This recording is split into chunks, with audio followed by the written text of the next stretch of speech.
Then what is very important is to support your spouse, to stand by your spouse, to be fair and just. Here I need to spend a few minutes. What is the meaning of fair and just? Your mother has a problem with your wife. You don't just side with one of them. No, you must be just. You must be fair. If your mother is wrong, she is wrong even if she is your mother. We have an attitude where we say, my mother is my door to paradise. My brother, sometimes your mother is your door to hell. Did you know that? From Islam, I'm telling you, if that mother of yours is oppressive and she is doing something wrong, she could be your door to hell, not to heaven. Do you know that? Wallahi. And I am saying this with all passion because we have seen a lot of marriages where the mother-in-law thinks she is the queen who is married to the woman who you are married to before you. And then she comes and relays all her unjust instructions which are absolutely unacceptable. And the man just sits down. That's my mother. That's my mother. That's my mother. How long are you going to keep on saying that's your mother when she is oppressing your wife? Something somehow, somewhere needs to be said. Either speak to your father or tell your mother, Mother, I love you so much. I did not marry this woman for her to be a means of taking my love away from you or your love away from me. The love I have for you is totally different from the love I have for her. So mother, I will love you forever, but I want to tell you this is the line you do not cross, my beloved mother. And you kiss her forehead, you can kiss her hands and her cheeks and tell her that my mother, you are wrong.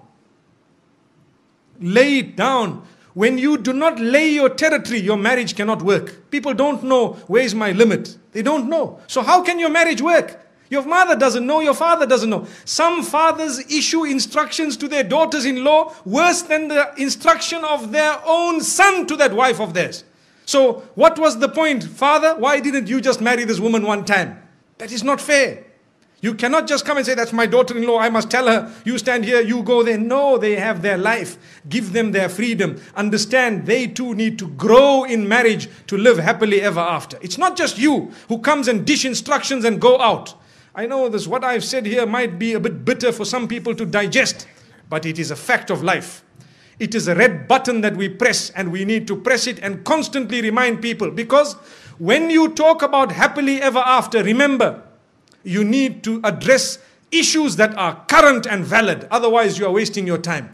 I cannot speak about a fairy tale because none of us will then learn something by the time we walk out of these doors. So this is why we say you need to be just. Tell your father where he should stand with respect. And please, the parents, do not hate your child just because he needs a bit of time with his wife. No. Or the wife needs time with the husband or the children. No, allow them that. Let them go. You do not have to go everywhere your children go.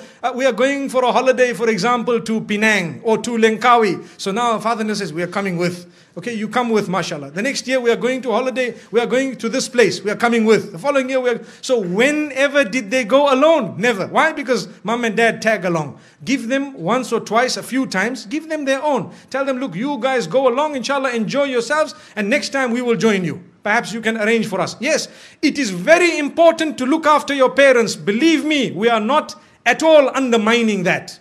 That is a rule on its own. Look after your parents, but be just when it comes to your relation with them and the relation with your spouse. Be just. Even your children. Some people, and this happens in some homes, they have more than one child. So the children begin to get children. So those children who live with them in the same home, every time we shout them, we pick on them. Why? Because they live in the same home. And when the other son's children come, because they live far away, oh, my son, where were you? What happened? These children are watching. They are seeing, look at this grandfather of mine.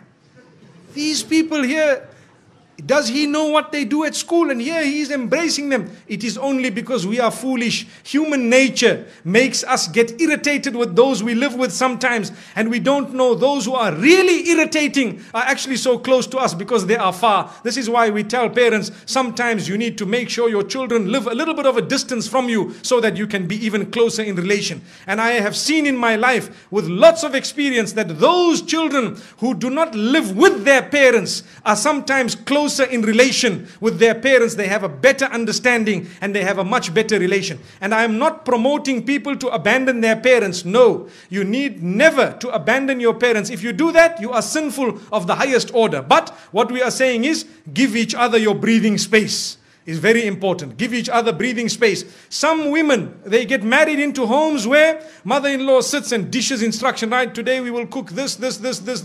I'm inviting 20 people for lunch, 40 people for supper. Tomorrow morning, 60 people for breakfast. But hang on, man. I am one daughter-in-law here. We are a few people here. What's going on? If this happened once a while, it's okay. But you cannot just sit back and dish out instructions as though this is a restaurant. MashaAllah, if you really want, I have a friend who owns a restaurant known as Dine More down the road. Perhaps we can go there. MashaAllah. May Allah subhanahu wa ta'ala grant us goodness. I had to mention that because, you know, there are a few restaurants we've been to here. And MashaAllah, the cuisine is something else. So my brothers and sisters, I'm just thinking of it, probably the cooks are males, not females. Remember this. When you say food is very nice, a sharp woman would say, well, that's a male cook. Which means now let's eat here every other day. May Allah subhanahu wa ta'ala grant us goodness. So the point being raised is be just, be fair, be balanced. You cannot keep it lopsided all along. Because you will have your children, they will grow up, they will get married. How do you like your daughter to be treated? Remember this. Remember, very important point.